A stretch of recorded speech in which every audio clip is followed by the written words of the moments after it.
I never had one close to this in the 2 years I was running for governor. Thank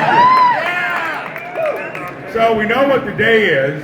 When I had to figure out my wardrobe for today, I didn't think there'd be anything more symbolic. Maureen wore the green. I picked out one of my 3 or 4 blue shirts. Stuck it on and didn't think about it until a moment ago. I'll take that coat off and roll up my sleeves. I spent 2 years, 23 and 24, listening, which most people in this business don't do. They tell you what you think they want you to hear, may make a glib promise, and never follow through on it. You know me, I don't do it, and I am a fighter, right there?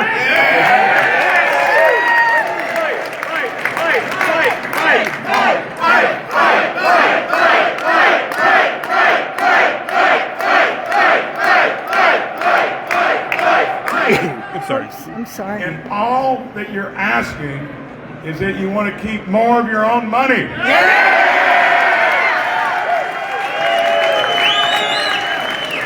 And the biggest public policy push we make as politicians is affordability of owning a home.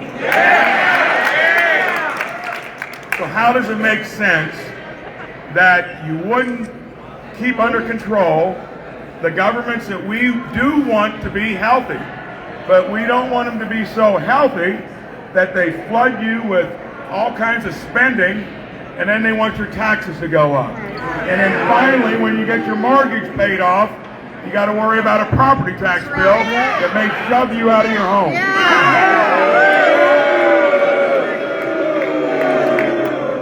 That's a bad business plan. It does not make sense.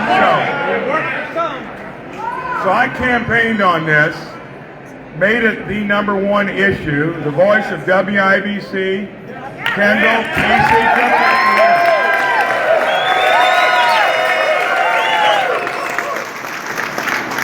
It covers a big swath of Indiana.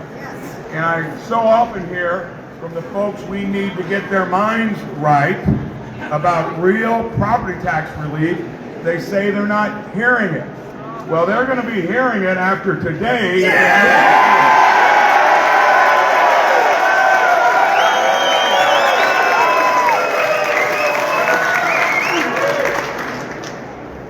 I wanted to think about something in my own past that's seared into my memory forever. Many of you have probably been down to my hometown in Jasper. How many have been there before? Hard-working people. Probably reinvest about every penny they make. We've got good school districts. We've got good commerce there. But you know what happened today when I was leaving the business I used to run for 37 years? Checking in there. Guy in the maintenance department pulled up. I still communicate, know all the employees there. He said, "What are you up to?" I said, "I'm getting ready to go serve the people in my new job as governor." He said, "There's only one thing, Mike, I'd really like you to do." He had no idea what I was coming up for. Get property taxes under control.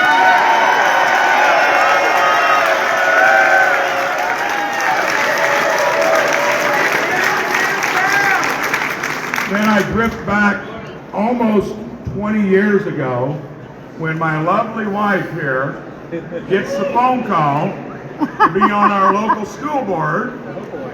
She's so active, she didn't have time to do it. All I was going to be a comedian and say, "Dear, why didn't you get on the school board? You got plenty of time." Until she said, "I told you politely, I can't do it. Maybe my husband would be interested."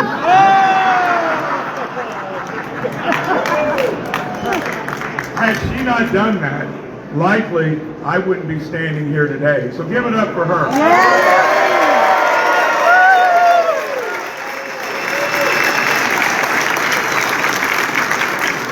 And I'm going to leave it with this, again, seared into my memory. It wasn't more than 6 months being on that school board where I just assumed in a place like Jasper.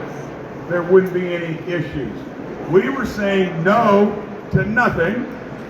There was a big fat figure on our balance sheet, rounded off in the millions, to where we were borrowing money because we didn't hold through our school board the accountability to run it without having to borrow money.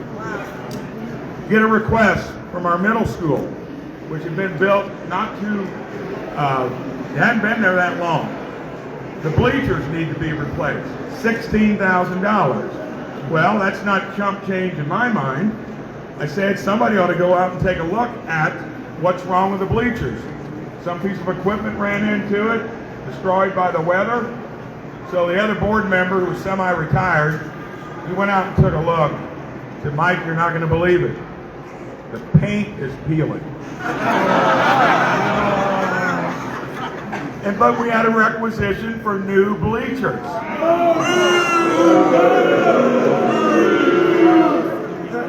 This is the beauty of saying that doesn't make sense. You want to know how we solved it? He bought the paint, hired the correction crew for nothing, did it for $800.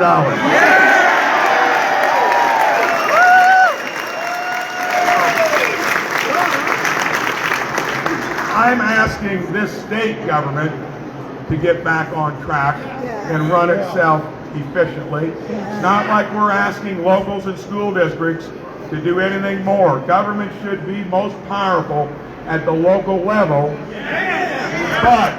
but they cannot be growing their enterprises faster than the economy grows at the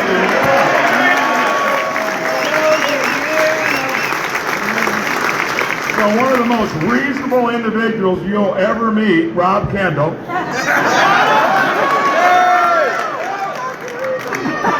said it very clearly. You can ask for legitimate costs to be covered and a reasonable growth quotient, because we want our school districts, we want our local governments to be healthy. That doesn't mean you take your bills up by 50%, double, sometimes triple. That means you cover that, you make that case. We'll land this plane in a good place that gives real relief, keeps our governments healthy where we want them to be. But if it isn't for this, they're going to keep trying to push for nothing, and nothing is not good enough. And I want to make sure we get us to a good place. Thank you.